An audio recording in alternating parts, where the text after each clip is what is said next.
जिला मी लहानपणीपासून ताई म्हणत होतो, नेमकं तिच्या शरीराचे आकर्षण मला का वाटायला लागले?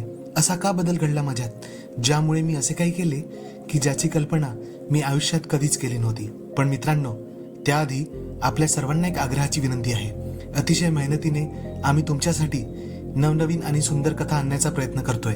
आम्हाला तुमच्या सपोर्टची आणि मदतीची गरज आहे, ज्याने आम्ही लवकरात लवकर नवीन व्हिडिओ पोस्ट करू शकू.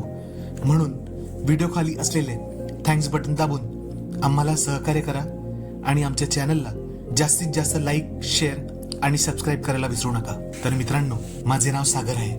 आता मी 25 वर्षाचा आहे. नुकतेच मी एका कंपनीत नोकरी सुरू केली आहे. ही गोष्ट माझ्या किशोर वयातील जवळपास 10-12 वर्षापूर्वीची आहे. तर झाले असे की आमचा खूप मोठा परिवार होता. काका काकू, त्यांची मुले, माझे आई वडील, आम्ही सोबतच राहायचो. मला 2 आत्या सुद्धा होत्या. माझ्या एका आत्याला 2 मुली होत्या आणि दुसऱ्या आत्याला 2 मुले. जेव्हा जेव्हा सुट्टी मिळेल, म्हणजे उन्हाळ्यात किंवा दिवाळीत, माझ्या आत्या आणि त्यांची मुलं आमच्या घरी यायची, राहायची. मग काय, आम्ही तर खूप दंगा घालायचो. माझ्या एका आत्याच्या मोठ्या मुलीचे नाव शुभांगी आणि लहानीचे नाव समीक्षा होते. शुभांगी माझ्यापेक्षा 3 वर्षांनी मोठी होती, त्यामुळे सुरुवातीपासूनच मी तिला ताई म्हणायचो. तर किस्सा अशाच एका उन्हाळ्यातल्या सुट्टीचा. उन्हाळा म्हटलं की 15-20 दिवस या सगळ्या भावंडांचा मुक्काम माझ्याच घरी असायचा. आम्ही खेळायचो, बगीचात फिरायला जायचो, बाबांच्या मागे जिद्द करून VCR आणून नवीन नवीन पिक्चर पाहायचो आणि गच्चीवर एकत्र सगळी झोपी जायचो. मला खूप मजा यायची. पण आता मी मोठा होत होतो आणि त्यासोबत माझ्या शरीरात नवनवीन बदल व्हायला लागले. माझं मुलींच्या बाबतीतलं अट्रॅक्शन दिवसेंदिवस वाढत होतं. माझ्या शाळेतल्या मुली स्कर्ट आणि शर्ट घालायच्या. 5वी पासून एकाच शाळेत असल्यामुळे शाळेतल्या मुलींच्या शरीरात झालेले बदल सुद्धा लक्षात यायला लागले. त्यांच्या शर्टमध्ये वाढलेला फुगोटा नजरेत भरायचा आणि नेमकं तिकडेच लक्ष जायचं. सुरुवातीला मला या गोष्टीचा गिल्ट वाटायचा की मी हे सगळं काय करतोय, पण माझ्या मित्रांचे पण लक्ष तिकडेच असायचे. त्यामुळे वयात आल्यावर हे सगळं होतच याबद्दल मला खात्री झाली आणि मुद्दाम मुलींच्या मागच्या बाकावर बसून मी त्यांच्या केसांना चोरून हात लावायचो. गुडघ्यापर्यंत त्यांनी घातलेल्या स्कर्टमध्ये डोकावण्याचा प्रयत्न करत राहायचो. तेव्हा माझ्या शरीरात एक वेगळीच उष्णता आली आहे असे मला जाणवायचे. माझ्या हार्टबीट्स वाढायच्या. अचानक एक रक्तप्रवाह माझ्या शरीरात उथंबून व्हायचा. त्यामुळे माझ्या पॅन्टमध्ये घालमेल व्हायची. सुरुवातीला मला कळलेच नाही की हे माझ्यासोबत काय होतंय. आपण असे का बघतोय? मॅडम फळ्यावर लिहित असताना त्यांची साडी आणि ब्लाऊजच्या गॅपमधील दिसणाऱ्या त्यांच्या पाठीकडे आणि पृष्ठभागाकडे लक्ष खिळून राहायचे. वाटायचे बघतच राहावे आणि आपोआप हात पॅन्ट जवळ जायचा. नंतर मित्रांमध्ये यावर डिस्कशन व्हायचे. कुणी किती ज्ञानी यानुसार मित्र फुशारक्या मारायचे. एकदा एका मित्राने एक रंगीत मॅगझिन आणले होते. त्यात स्त्रियांचे आणि माणसांचे मादक, उघडे आणि अश्लील असे चित्र होते. ते पाहून तर मी बाधत झालो आणि या प्रकाराला काय म्हणतात ते समजले. मोठी झाल्यावर हे सर्वच लोक करतात आणि त्यामुळेच मुलं जन्माला येतात हे सुद्धा त्या दिवशी कळले. एक दिवस ती मॅगझिन मी माझ्या मित्राकडून घेतली आणि त्याच्या बदल्यात त्याला 3 वडापाव खाऊ घातले. त्यांनी आनंदाने एका दिवसासाठी ती मॅगझिन मला दिली. मी लपून लपून रात्रभर माझ्या खोलीत ती पाहत राहिलो आणि त्या दिवशी पहिल्यांदाच माझ्या अवयवांवर सळसळला होता आणि मी मॅगझिन पाहत पाहत आनंद घेऊन गळालो होतो. हा माझा पहिलाच अनुभव होता. यापुढे मला स्वतःच्या हाताने स्वतःला तृप्त करायची जणू सवयच लागली आणि मी रोजच आपला हात चालवू लागलो. फायनल एक्झाम आले, पण तिकडे आता लक्ष लागत नव्हतं. मी स्वतः इकडे तिकडे फिरून 2-3 अश्लील गोष्टींच्या पुस्तका विकत घेतल्या. मी सारखा त्यातच रमू लागलो. त्या गोष्टीतून आपल्यासोबतच असे घडत आहे याची कल्पना करून मी तासनतास स्वतःच्याच अवयवाशी खेळू लागलो. कसे तरी अभ्यास करून परीक्षा दिली आणि उन्हाळ्याची सुट्टी लागली.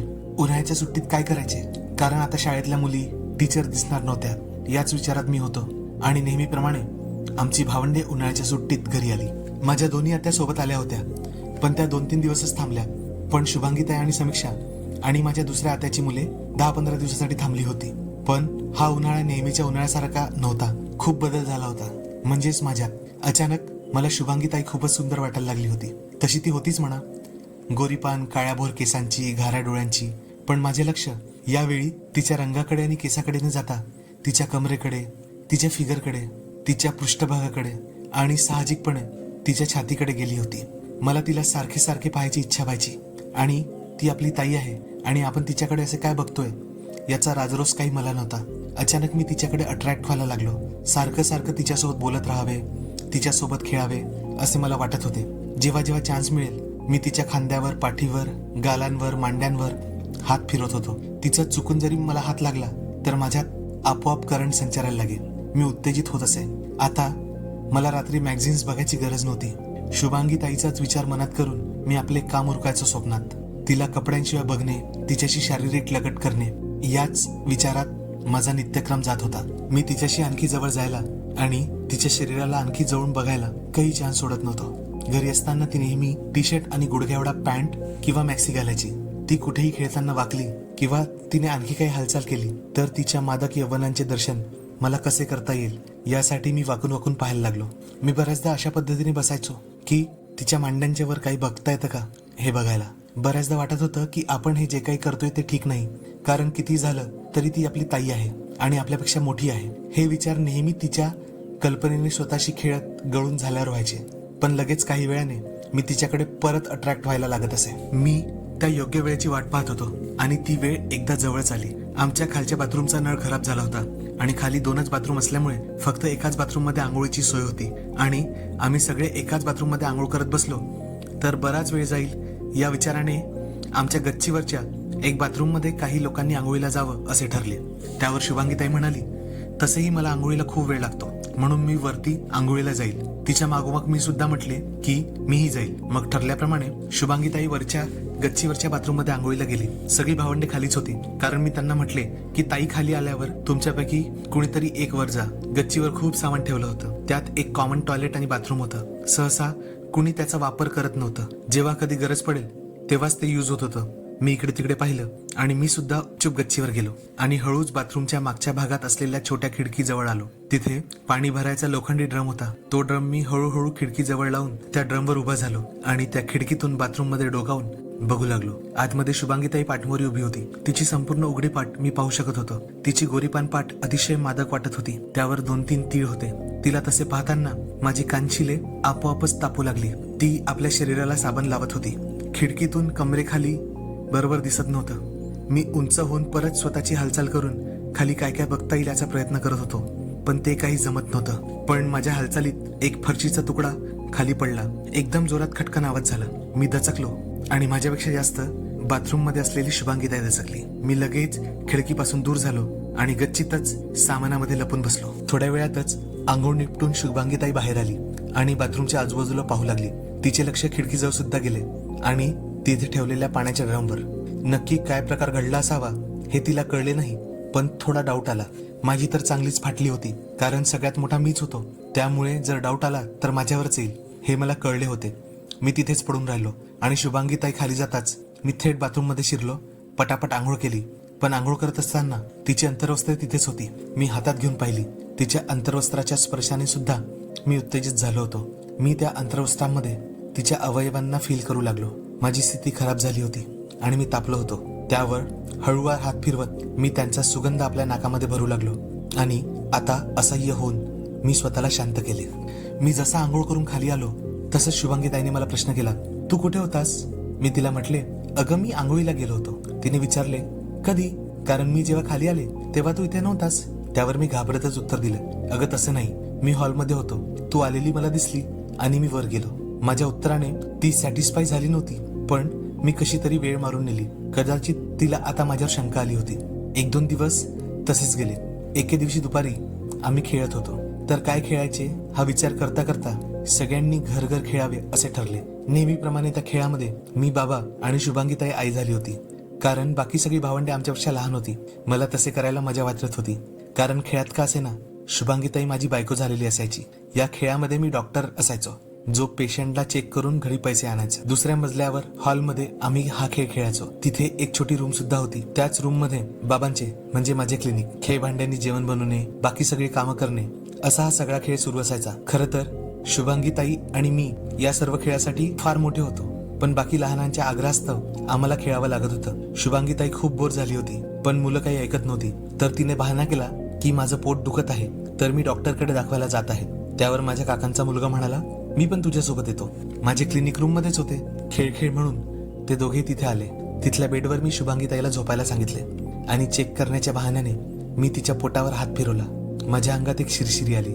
तिने माझ्या कानात सांगितले की मला झोपायचे आहे. मी समजलो आणि सोबत असलेल्या माझ्या लहान भावाला सांगितले, आता तुम्ही घरी जा, मला हिचे ऑपरेशन करावे लागेल. ऑपरेशन झाल्यावरच ती घरी येईल, तोपर्यंत घरच्यांची काळजी घ्या.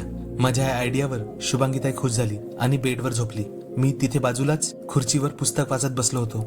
थोड्या वेळानंतर मला पुस्तक वाचण्याचा कंटाळा आला. माझे लक्ष अलगद शुभांगीताईकडे गेले. ती गाढ झोपली होती. माझ्या डोक्यात एक चावट विचार आला. मी बाहेर जाऊन एक चक्कर मारली. बाकीची मुलं खेळत बसली होती. मी त्यांना सांगितले की आता मी तुमच्या आईचे म्हणजेच खेळातल्या आईचे ऑपरेशन करणार आहे. ऑपरेशन पर्यंत हा दरवाजा बंद राहील, समजलं?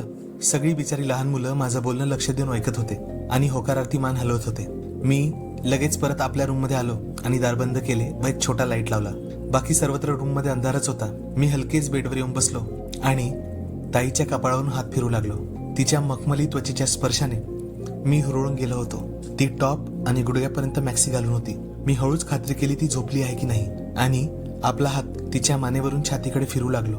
तिच्या अवयवांचा फुगोटा माझ्या अवयवांमध्ये फुगोटा निर्माण करत होता. आता मला ते प्रत्यक्षात पाहायचे होते, म्हणून मी अलगद हाताने तिचा टी शर्ट वर करू लागलो, अगदी हळूच. त्यानंतर मी पहिल्यांदाच कोणाला तरी असे बघत होतो, म्हणून माझी स्थिती अतिशय खराब झाली होती. मी हलकेच अंतर्वस्त्रांचा अडसर बाजूला केला आणि तिचे मादक यौवन मन भरून पाहिले. त्यावर हात फिरून पाहिला आणि मग पुढे हात फिरवू लागलो. तिची नाभी अतिशय खोल आणि सुंदर दिसत होती. माझी नजर खाली सरकली होती. माझी उत्तेजना आता एक वेगळ्या स्तरावर पोहोचली होती. मी सरळ मॅक्सीवर उचलली. काळ्या अंतर्वस्त्रामध्ये झाकलेले तिचे शरीर आणि तिचे अवयव मी मोकळे करणारच एवढ्यातच शुभांगीताईने माझा हात धरला आणि हलकेच डोळे उघडत म्हणाली, काय करतोयस? माझी तर पाचावरच धारम बसली होती. माझा सगळा प्लॅन फिसकटला होता. मी कदाचित माझ्या मर्यादा ओलांडल्या होत्या. आज नक्कीच मार बसणार, पण पुढे काय हाच विचार करत राहिलो. ती म्हणाली, तूच ना त्या दिवशी मला बाथरूमच्या खिडकीमधून चोरून पाहत होता. काय बघायचे होते तुला एवढे माझ्यात? सांग ना, सांग. माझे तर तत्तपप होऊ लागले. मी निरुत्तर होतो. माझे शरीर थरथरत होते. मी काय करावे मला कळत नव्हते. पण पुढच्या क्षणी ताईने मला जवळ ओढले आणि म्हणाली, डॉक्टर साहेब ऑपरेशन नाही करणार का? असे म्हणत तिने मला आणखी जवळ ओढले आणि माझी चुंबन घ्यायला लागली. कोणाच्या तरी ओठांचा स्पर्श माझ्या ओठांवर हा माझ्यासाठी पहिलाच अनुभव होता. आता काय घडले अचानकपणे हे मला कळले नव्हते. त्यामुळे आवासून मी सगळे बघत होतो. शुभांगी ताईकडून खुलं निमंत्रण मिळाल्यावर मात्र मी तिच्यावर तुटून पडलो आणि तिच्या मादक सौंदर्याचे रसपान करू लागलो. पुढे कसे करावे, काय करावे हे सगळे तिनेच मला सांगितले आणि माझ्या अवयवांसोबत ती सुद्धा मनसोक्त खेळली. पुढच्या काही क्षणांनंतर आम्ही दोघेही एकमेकात शिरलो.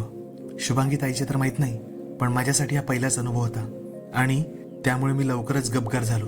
त्यावर ती मला हसत हसत म्हणाली, काय डॉक्टर साहेब इतक्या लवकर?